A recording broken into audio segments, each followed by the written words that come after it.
Good morning students. আমি ইতিমধ্যে তোমালোকৰ ইতিহাসৰ তৃতীয় অধ্যায় অসমত ব্ৰিটিছ বিৰোধী জাগৰণ আৰু কৃষক বিদ্ৰোহ নামৰ পাঠটো আলোচনা কৰি আছিলোঁ। এই পাঠটোত আমি এতিয়ালৈকে যিখিনি বিষয় আলোচনা কৰিলোঁ সেইখিনি হৈছে অসমৰ ব্ৰিটিছ বিৰোধী যি জাগৰণ, ব্ৰিটিছৰ বিৰুদ্ধে যি জাগৰণ সৃষ্টি হ'ল সেই জাগৰণৰ বিষয়ে আমি ইতিমধ্যে আলোচনা কৰিলোঁ।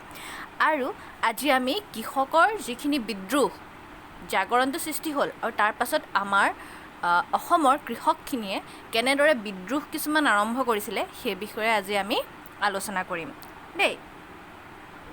আমি লাষ্ট ক্লাছত কি পঢ়িছিলোঁ, 1857 চনৰ যি চিপাহী বিদ্ৰোহ আছিলে, যিটো অল অভাৰ ইণ্ডিয়া হৈছিলে, তাত অসমৰ যিটো ভূমিকা আৰু এই ভূমিকাত মণিৰাম দেৱানে যিটো লিড লৈছিলে তাৰ পাছতে বিফল হৈছিলে, এই সকলোখিনি আলোচনা কৰিলোঁ। এইখিনিত আমি এটা গুৰুত্ব আলোচনা কৰিছিলোঁ যে সেই বিদ্ৰোহটোৱে আমাক কি কৰিছিলে, যে অসমৰ জনসাধাৰণৰ মাজত যিটো ব্ৰিটিছৰ বিৰুদ্ধে জাগৰণ সেইটো কি কৰিছিলে, ষ্ট্ৰং কৰিছিলে। ঠিক আছে। আৰু সেইটো সময়ৰ পৰাই আমি পঢ়িছিলোঁ যে সেই সময়টোৰ পৰাই কৃষক বিদ্ৰোহসমূহ আৰম্ভ হৈছিলে দেই। আজি আমি এইসমূহৰ বিষয়ে অলপ আলোচনা কৰিম। তোমালোক সকলোৱে নিজৰ পাঠ্যপুথিখন উলিয়াই লোৱা, 51 নম্বৰ পেজটো চাই যাবা। ফাৰ্ষ্টতে আছিলে ৰাইজমেল। ৰাইজমেল কি বাৰু? নামটোৰ পৰা তোমালোকে কি বুজিছা? ৰাইজসকল, ৰাইজ মানে কোন? আমাৰ জনসাধাৰণ, হয়নে নহয়? কোনো এখন ঠাই যিখিনি জনসাধাৰণ, কোনো এটা নিৰ্দিষ্ট এলেকাৰ জনসাধাৰণক আমি ৰাইজ বুলি কওঁ। সেই ৰাইজখিনি একেলগ হৈ পেলাই যিখন মেল পাতে তাকে কি বুলি কৈছিলে? ৰাইজমেল। তেতিয়াৰ দিনত কোনো সংগঠন নাছিলে অসমত দেই, কোনো ধৰণৰ সংগঠন নাছিলে, কিন্তু কি গাঁও 2-3খন গাঁও লগ লাগি তেওঁলোকে কি কৰিছিলে? ৰাইজমেল পাতিছিলে। ঠিক আছে। আৰু কি কৈছিলে যে ৰাইজমেলসমূহত গাঁওবুঢ়া, দলৈ, গোহাঁই আদি সমাজৰ মুখীয়া লোকসকলৰ তত্বাৱধানত এই ৰাইজমেলসমূহ গঢ় লৈ উঠিছিলে। ঠিক আছে। আৰু তাৰ পাছতে এইবিলাকত কি কি আলোচনা হৈছিলে চাচোন, যে জাত পাত আৰু সম্প্ৰদায় নিৰ্বিশেষে সকলোৱে ৰাইজমেলসমূহত অংশগ্ৰহণ কৰিব পাৰিছিল আৰু সমাজৰ যিখিনি মানে তেওঁলোকৰ সমস্যা, তেওঁলোকে যিখিনি সমস্যা ভোগ কৰি আছে সেই সমস্যাসমূহ কি কৰিছিলে? আলোচনা হৈছিলে। ইয়াত কোনো জাত পাতৰ কথা নাছিলে। জাত পাত নিৰ্বিশেষে 2-3খন গাঁও লগ লাগি একোখন ৰাইজমেল গঠন হৈছিলে। ঠিক আছে। এতিয়া আমাৰ ফাৰ্ষ্ট যিটো কৃষক বিদ্ৰোহ অসমৰ, সেই ফাৰ্ষ্ট কৃষক বিদ্ৰোহটো আছিলে কি? ফুলগুৰি ধাবা, যিটো 1861 চনত সংঘটিত হৈছিলে দেই। আমাৰ অসমৰ প্ৰথম কৃষক বিদ্ৰোহটোৱে আছিলে ফুলগুৰি ধাবা। এই ফুলগুৰি ধাবা যিটো বিদ্ৰোহ আছিলে, সেই বিদ্ৰোহটো কিয় হৈছিলে চাওঁচোন আহা, যে ব্ৰিটিছৰ অৰ্থনৈতিক শোষণৰ বিৰুদ্ধে শোষিত কৃষক ৰাইজে কৰা অসমৰ প্ৰথম বিদ্ৰোহটো হৈছে ফুলগুৰি ধাবা। সেইটো আমি জানো দেই। নগাঁৱৰ পৰা কিছু নিলগত ফুলগুৰি আছিল তিৱা জনবসতিপূৰ্ণ এখন গাঁও, য'ত জনসাধাৰণে আফু খেতি বৃহৎ পৰিমাণৰ কৰিছিল আৰু ইয়াৰ দ্বাৰাই তেওঁলোকে জীৱিকা নিৰ্বাহ কৰিছিল। ব্ৰিটিছ চৰকাৰে নিজাববীয়াকৈ কানি বিক্ৰী কৰিবলৈ লোৱাত আফু খেতি কৰি পেট পৰ্বতীয়া ফুলগুৰি অঞ্চলৰ কৃষকসকল বিক্ষুব্ধ হৈছিল। 1861 চনৰ ব্ৰিটিছ চৰকাৰে আফু খেতি কৰা সম্পূৰ্ণৰূপে বন্ধ কৰি দিয়াত সমগ্ৰ তিৱা জনজাতিৰ লোকসকল অতিশয় অসন্তুষ্ট হৈ পৰে, কিয়নো চৰকাৰে কানি প্ৰচলন বন্ধ কৰা নাছিল। ব্ৰিটিছ চৰকাৰৰ এই সিদ্ধান্তই এই লোকসকলৰ অৰ্থনীতিৰ প্ৰভাৱ পেলাইছিল। তদুপৰি তামোল পাণৰ ওপৰতো চৰকাৰে কৰ লগাব বুলি বাতৰি প্ৰকাশ পালে। এতিয়া ফুলগুৰি ধাবাটো কি হৈছে, যে ফাৰ্ষ্ট আপৰাইজিং হয় দেই আমাৰ অসমৰ। কিয় হৈছিলে, যে সেই সময়ত ফুলগুৰি নামৰ এখন তিৱা লোকসকলে বসবাস কৰা এখন জেগা আছিলে। আৰু তাত কি হৈছিলে, যে সেই লোকসকলে, তিৱা লোকসকলে আফু খেতি কৰিছিলে। আফু খেতিটোৰ জৰিয়তে তেওঁলোকে, আফু হৈছে এবিধ দ্ৰব্য যাৰ জৰিয়তে কি কৰে, যে মাদক দ্ৰব্য আৰু কানি প্ৰস্তুত কৰে দেই। আফু গুটিৰ জৰিয়তে মাদক দ্ৰব্য আৰু কি কৰে, কানি প্ৰস্তুত কৰা হয়। কিন্তু সেইটো সময়ত ব্ৰিটিছসকলে কি কৰিছিলে, যে আমাৰ অসমৰ যিখিনি মানুহ আছিলে, ফুলগুৰিৰ মানুহ আছিলে, সেইখিনিক কি কৰিছিলে, তেওঁলোকে যিহেতু আফু কানি খেতি তেওঁলোকে কৰিছিলে একচুৱেলি, মানে যে তেওঁলোকে আফুৰ জৰিয়তে কানি প্ৰস্তুত কৰি বেচিছিলে। কিন্তু ব্ৰিটিছে কি কৰিছিলে, যে নিজে বেচিবলৈ আৰম্ভ কৰিছিলে কানি। আৰু তাৰপিছতে এটা সময় এনেকুৱা আহিলে যে 1861 চনত তেওঁলোকে সম্পূৰ্ণৰূপে আফু খেতি কৰাটো কৃষকসকলক বন্ধ কৰি দিছিলে যে তোমালোকে আফু খেতি কৰিব নোৱাৰা। বন্ধ কৰিছিল, কিন্তু তেওঁলোক ইমানেই টেঙৰ আছিল, তেওঁলোকে কিন্তু কানি বিক্ৰী কৰিবলৈ এৰা নাছিল। কানিটো তেওঁলোকে মানে নিজে বিক্ৰী কৰিছিলে আৰু পইচাটো মানে যাতে তেওঁলোকে পাইছিলে। আৰু এই ব্যৱসায়টো কাৰ বন্ধ কৰিছিলে? তিৱাসকলৰ ব্যৱসায়টো বন্ধ কৰিছিলে। আৰু তাৰ পাছতে কি হৈছিলে, ইয়াৰ উপৰিও চৰকাৰে আৰু এটা সিদ্ধান্ত লৈছিলে যে আমাৰ অসমীয়া সংস্কৃতিৰ এটা তামোল পাণটোক মানে অসমীয়া সংস্কৃতিৰ এটা পাণ বুলিয়ে ধৰা হয় দেই, প্ৰাণ বুলিয়ে ধৰা হয়। কাৰণ আমি যেতিয়া কোনোবা আলহী ঘৰত হোৱা হয়, আমি বেলেগ নহ'লেও তামোল পাণখন আমি কি কৰোঁ? যাচোঁ, হয়নে নহয়? গতিকে অসমীয়া সংস্কৃতিৰ যিটো বহুত মূল্য আছে অসমীয়া সংস্কৃতিত তামোল পাণটোৰ। আৰু সেইটো সময়ত কি কৰিছিলে যে তামোল পাণৰ যিটো খেতি আছিলে, যিটো তামোল পাণৰ ব্যৱহাৰ আছিলে, সেইটো বন্ধ কৰিবলৈ ওলাইছিলে। কোনে? যে এই ব্ৰিটিছসকলে দেই। কি হ'ল, চৰকাৰে আফু খেতি বন্ধ কৰাৰ লগে লগে 1861 চনৰ 17 ছেপ্টেম্বৰ তাৰিখে কি হ'ল, প্ৰায় 1500 কৃষকে ইয়াৰ প্ৰতিবাদ কৰিবলৈ বিভিন্ন অঞ্চলৰ পৰা আহি ফুলগুৰিত ৰাইচ মিল অনুষ্ঠিত কৰে। এইখনো এখন ৰাইচ মিল হৈছিলে দেই। কেতিয়া? 1500 কৃষক ওলাই আহিছিলে।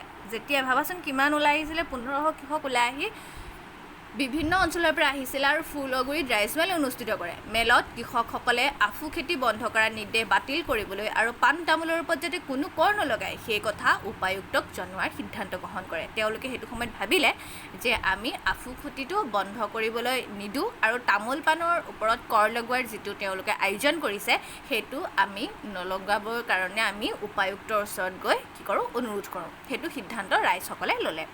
তাৰপাছত কি হ'ল চোৱা, যে সেই সময়ত নগাঁও উপায়ুক্ত আছিল লেফটেনেণ্ট হাৰ্বাৰ্ট স্কন্স। কোন আছিলে? নগাঁও উপায়ুক্ত কোন আছিলে? লেফটেনেণ্ট হাৰ্বাৰ্ট স্কন্স আছিলে। তেওঁ ৰাইজৰ আবেদনৰ প্ৰতি সঁহাৰি জনোৱাটো বাদেই তেওঁলোকক বেয়া ব্যৱহাৰ কৰিলে। তেওঁলোকক কি কৰিলে? ৰাইজসকলক বহুত বেয়া ব্যৱহাৰ কৰিলে। তেওঁতো ৰাইজে যিটো আশা লৈ গৈছিলে, যে কৈছিলেগৈ, তেওঁক অনুৰোধ কৰিছিলে যে আফু খেতিটো বন্ধ নকৰিব আৰু তামোল পাণৰ ওপৰত কৰটো নলগাব। সেইটো ইমান ধুনীয়াকৈ তেওঁলোকে কৃষকসকলে গৈ কৈছিলে একো প্ৰতিবাদ নকৰাকৈ। কিন্তু যিজন উপায়ুক্ত আছিলে নগাঁও সেই সময়ত, লেফটেনেণ্ট হাৰ্বাৰ্ট স্কন্স, এইটো মনত ৰাখিবা তোমালোকে, তেওঁ কি কৰিছিলে? সঁহাৰি জনোৱাটো বাদেই তেওঁলোকক বেয়া ব্যৱহাৰ কৰিছিলে। ক্ষুভিত ৰাইজে এই অপমানৰ প্ৰতিবাদ কৰিবলৈ 15 অক্টোবৰৰ পৰা 5 দিন ধৰি ফুলগুৰিত ৰাইজ মিল পাতিলে। কি কৰিলে যে ক্ষুভিত ৰাইজে অপমানৰ প্ৰতিবাদ কৰিবলৈ 15 অক্টোবৰৰ পৰা 5 দিন ধৰি ফুলগুৰিত ৰাইজ মিল পাতিলে। প্ৰথম দিনা সমবেত হোৱা প্ৰায় 1000 কৃষকৰ প্ৰায় আধাখিনিয়ে লাঠিৰে সজ্জিত আছিল। ইয়াৰ পৰিৱৰ্তী দিনসমূহতো কি কৰিছিলে যে মেলুৱৈ সংখ্যা বৃদ্ধি পাবলৈ ধৰিলে। 18 অক্টোবৰ তাৰিখে মেলত প্ৰায় 4000 ৰাইজৰ সমবেত হৈছিলে। প্ৰথমৰ চোৱা আৰু ছেকেণ্ডখনত চোৱা। ছেকেণ্ডখনত কি আছিলে? প্ৰথমখনত কিমান আছিলে? প্ৰায় 1000 আছিলে আৰু দ্বিতীয়খনত কিমান আছিলে? 4000 ৰাইজ উপস্থিত হৈছিলে দেই। উপায়ুক্ত হাৰ্বাৰ্ট স্কন্সে সহকাৰী উপায়ুক্ত লেফটেনেণ্ট সিংগাৰক সভাস্থলীলৈ পঠিয়ায়। সিংগাৰে সভাৰ উদ্দেশ্য জানিবলৈ বিচৰাত ৰাইজৰ ফালৰ পৰা জাতি কলিতা নামৰ এজনে চাহাবক জনালে যে কৰ্তৃপক্ষই কৃষকৰ ৰাজ্যৰ দাবীসমূহৰ প্ৰতি আফু খেতি আৰু দাবীসমূহ কি আছিলে যে আফু খেতি বন্ধ প্ৰত্যাহাৰ, তামোল পাণৰ ওপৰত কৰ প্ৰত্যাহাৰ আদি সঁহাৰি নজনোৱাৰ বাবে তেওঁলোকৰ ঊৰ্ধ্বতন কৰ্তৃপক্ষৰ কাষ চপাৰ গুণাগথা কৰিছে। এই কথাত সিংগাৰ যথেষ্ট উত্তেজিত হৈ ৰাইজৰ সেই স্থান ত্যাগ কৰিবলৈ নিৰ্দেশ দিয়ে। লগতে তেওঁ লগত অহা পুলিচ বাহিনী ৰাইজৰ হাতৰ পৰা লাঠিবোৰ কাঢ়ি আনিবলৈ নিৰ্দেশ দিয়ে।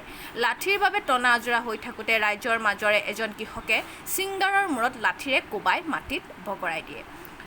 আন কৃষকসকলেও সিংগাৰক আক্ৰমণ কৰাত থিতাতে তেওঁৰ মৃত্যু হয়। সিংগাৰৰ মৃতদেহটো কলং নৈত দলিয়াই পেলাই দিয়া হয়। সিংগাৰৰ লগত যোৱা পুলিচ বাহিনী ভয়তে পলাই পত্ৰং দিয়ে। এই ঘটনাকে ইতিহাসৰ পাতত ফুলগুৰি ধাৱা নামেৰে অভিহিত কৰা হয়। কি হৈছে? কৃষকসকল সেইটো সময়ত বহুত ক্ষুভিত হৈ আছিলে, হয়নে নহয়?